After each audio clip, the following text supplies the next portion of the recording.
The most tragic wartime aviation disaster midway through World War II did not occur overseas. It happened in the United States with a climatic twist in the story that is impossible to believe. It was a disaster that changed the trajectory of the fledgling U.S. Air Force and sent shivers down the spines of Americans assigned to fly in new motorless aircraft infamously dubbed flying coffins. Before we get started, make sure to subscribe to the Point of the Spear channel. And let us know in the comments what other history topics you'd like to hear about. The Army's glider program was a new tool in the arsenal and the point of the spear for the American airborne in World War II. It was launched as an answer to Germany's secret glider corps, which had an 18-year head start. Major General Henry Hap Arnold, known as the father of the United States Air Force, acquired a keen interest in the successes of the German glider corps. On February 25, 1941, he announced, "In view of certain information received from abroad, a study should be initiated on developing a glider that could be towed by an aircraft." The winning design was developed by Waco Aircraft of Troy, Ohio, and approved by the military, and bids went out to manufacturing firms. One of those firms was Robertson Aircraft Corporation, based at the Lambert, St. Louis flying field near St. Louis, Missouri. The company had gained a reputation through their reliable airmail service throughout the Midwest and their most famous employee. Charles A. Lindbergh was chief pilot of the Robertson Aircraft Corporation. He flew a night airmail route between St. Louis and Chicago, utilizing a modified de Havilland DH-4B for the U.S. Postal Service through 1926. The following year, Lindbergh resigned from Robertson Aircraft and formed a group to finance and build the Spirit of St. Louis. He then embarked in that plane on his historic non-stop solo flight across the Atlantic Ocean, the 21st of May, 1927. By 1942, Robertson, with decades of aviation service now behind them, eagerly jumped into the manufacturing process for the Waco glider and secured a bid to build 170 CG-4As. However, it was a rocky start, with the company dogged by mismanagement and manufacturing delays. An outside report stated that the company was internally torn by jealousies and so hampered by incompetence by persons in positions of authority that it was disgraceful. By December 1942, Robertson had not delivered a single glider to the military. Major E.W. Dickman, the chief of the glider unit in the production division at Wright Field, Ohio, recommended that Robertson's contracts be canceled. On the 31st of December, 1942, the company was notified that its orders were being pulled. An appeal resulted in the termination notice being rescinded, and Robertson was offered a second chance. However, by the 17th of March, 1943, only 6 of a scheduled requirement of 23 gliders had been completed and accepted by the government. The contract was again on life support, and the company's involvement in the glider program was on the verge of being terminated.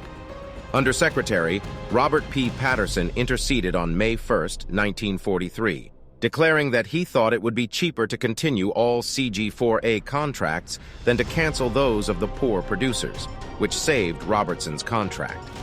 The company then redoubled efforts to satisfy its obligations, but the road would only get rockier. In the summer of 1943, St. Louis was experiencing an economic boom directly tied to the city's war effort. 2 local aviation firms, Robertson and Leicester Kaufman, had been awarded contracts to build some of the nation's military glider fleet. A promotional idea was hatched to help sell war bonds while showcasing civic pride. A glider flight demonstration was planned for August 1st that would carry aloft the city's high-ranking officials for their very first ride in a military glider. The day dawned with sweltering temperatures and humidity in the 90s.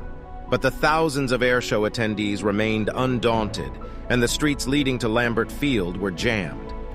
Navigating through that traffic in a stretch black limousine was the popular cigar-chomping mayor, William Billy Becker, and his wife Louise.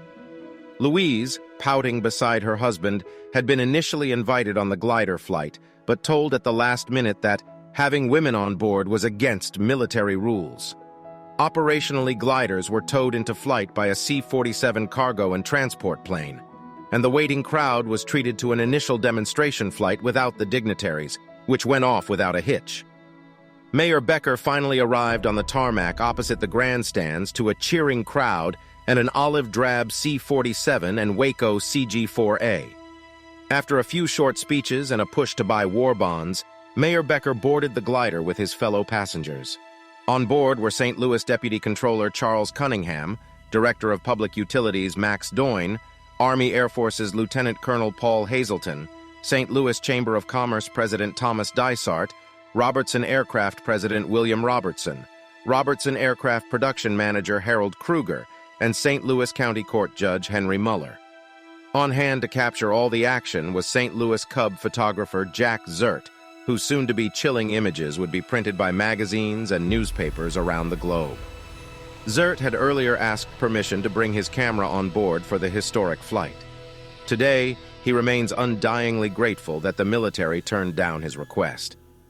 The takeoff was flawless, and both the C-47 and Robertson glider smoothly took to the air, banked, then flew over the cheering, waving crowd. The plan was for the C-47 to tow the glider some distance from the airfield, release it, and then have it glide back and land at the airport. That plan unraveled almost immediately. A second or two after the tow rope was released from the C-47, the passengers inside heard a loud snap, and then the right wing sheared off and began fluttering to earth. Captain Milton Clue, the helpless pilot, could do nothing. The Robertson glider, filled with St. Louis dignitaries, turned and plunged nose first towards the tarmac. A horrified onlooker cried out, "My God, they'll all be killed!"